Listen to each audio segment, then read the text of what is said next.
ሰላም ጤና ይስጥልኝ ውድ ተከታዮቼ ቤኪ ነኝ። ዛሬ ጀላችሁ የመጣሁት የሱፐርማክስ 2350 ሱፐርተች ዘሮች ማለትም ሱፐርማክስ 2350 ሱፐርተች፣ ሱፐርማክስ 2425 ሱፐርተች፣ ሱፐርማክስ 9200 ሱፐርተች፣ ሱፐርማክስ F18 ሱፐርፕላስ፣ ሱፐርማክስ F18 HD የሚባሉ ሪሲቨሮች ቡት ብሎ ቢቀሩ ወይም ደግሞ በሶፍትዌር ምክንያት ቢበላሹ እንዴት በቀላሉ ማስተካከል እንደምንችል ነው የምናየው። ይሄን ለማድረግ የሚያስፈልገን ነገር መጀመሪያ ኮምፒውተር ያስፈልገናል። ሁለተኛ ነገር ደግሞ ፍላሽ ያስፈልገናል። RS 232 ኬብል ያስፈልገናል። የተበላሸብን ሪሲቨር ያስፈልገናል። ሎደር ያስፈልገናል እና የሪሲቨሩ ማስነሻ ሶፍትዌር ያስፈልገናል። ማስነሻ ሶፍትዌሩን የምታገኙት @BEKY አቡት ላይ ገብታችሁ ቴሌግራም ላይ @BEKY አቡት ብላችሁ ሰርች ብታደርጉ ከዛ ላይ ማግኘት ትችላላችሁ። ማስነሻ ሶፍትዌሮችን የሪሲቨሮችን ማስነሻ ሶፍትዌር ማግኘት ትችላላችሁ እና ሎደርም እዛ ላይ ማግኘት ትችላላችሁ ማለት ነው። ሎደር የምሰራበት ሎደር ማለት ነው። እና ወደ አሰራራችን ስንገባ ሪሲቨራችንና ኮምፒውተራችንን በRS 232 ኬብል እናገናኛለን። ከዛ ማስነሻ ሶፍትዌሩን ፍላሻችን ላይ እንገለብጣለን። ይሄው ፍላሹ ነው። አሁን ማሳያችሁ የ2350 ነው። 2350 ሱፐርተችን አሳያችሁ ማለት አሁን በምስሉ ላይ አሁን የጠቀስኳቸው ሪሲቨሮች በሙሉ በአንድ አይነት ሲስተም ማስነሳት ትችላላችሁ ማለት ነው። እና ይሄ ማስነሻ ነው። ሱፐርማክስ 2350 ሱፐርተች ማስነሻ ይላል። ስለዚህ ይሄኛውን ሪኔም አደርገዋለሁ። ሪኔም ሳደርገው ደግሞ ዳውንሎድ ስፔስ አድርጌ ECOS ስለዋለሁ። ከዛ ሪኔም አደርገዋለሁ ማለት ነው። እንደዚህ ይሄው ዳውንሎድ ECOS አለ። ከዛ ይሄንን ፍላሽን ነቅልና ፍላሽን ነቅዬ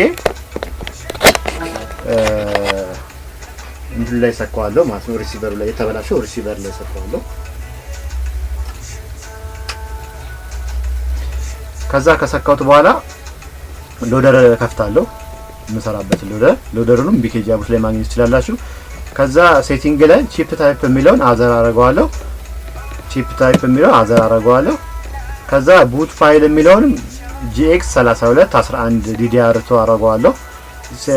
ሴሪያል ፖርት ደግሞ የሚለው እናንተ RS ኬብላችሁ እንደተሰራበት ፖርት ነው፣ ይለያያል። ለምሳሌ እኔ አሁን የኔ RS ኬብል የተሰካበት ኮምፖርት 1 ላይ ነው። ኮምፖርት 1 አድርጌዋለሁ። ሞድ የሚለውን ደግሞ USB ዳውን አደርገዋለሁ። ሴሌክሽን የሚለውን ኦል አደርገዋለሁ። ከዛ ፋይል የሚለው ውስጥ ገብቼ ቅድም ፍላሽ ላይ ሪኔም ያደረኩትን ፋይል ኔም ጽፋለሁ ማለት ነው። ዳውንሎድ በኪቦርድ ነው የምጽፈው። ዳውንሎድ ስፔስ አደረኩኝ ECOS አድርጌ የሶፍትዌሩን ፎርማት ማለት ነው ቤን ብዬ ጽፋለሁ። BIN ከዛ ስታርት ለዋለሁ ማለት ነው። ስታርት ካልኩት በኋላ ሪሲቨርን አጥፍቼ አበራለሁ ማለት ነው። ልክ ሳበራው እዚህ ጋር ራይት ሳይዝ ምናምን ብሎ ይጀምራል። እንደዚህ ከተገናኘ ሪሲቨራችንና ኮምፒውተራችን በRS ኬብል ተገናኝተዋል ማለት ነው። በትክክል RS ኬብላችንም ይሰራል ማለት ነው። ስለዚህ አሁን ይኸው መጫን እንትን ኤፕሮም ላይ ያለችዋን ዳታ እያጠፋት ነው። ሪሲቨራችን ውስጥ ኮራፕት ያደረጋችሁን ዳታ እያጠፋት ነው ኤፕሮም ላይ እና ይሄን ካረጋ በኋላ ደግሞ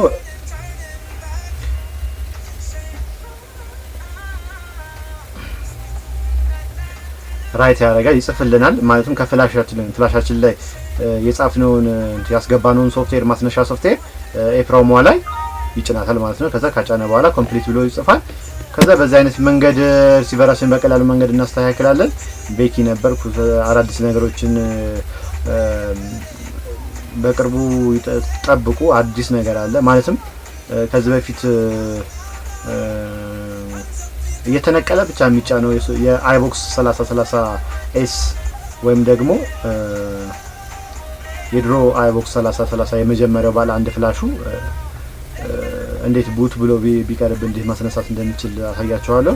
በተጨማሪም ደግሞ የሱፐርማክስ 9200 HD የመጀመሪያው ኦሪጂናሉ የሱንም ቡት ብሎ ሲቀር እንዴት ማስነሳት እንደምንችልና የሱፐርማክስ 9200 ባለ አንድ ፍላሽ የመጀመሪያዎቹ ከኋላ ፍላሽ የሚቀበሉት የመጀመሪያዎቹ ማለትም 9700 9200 HD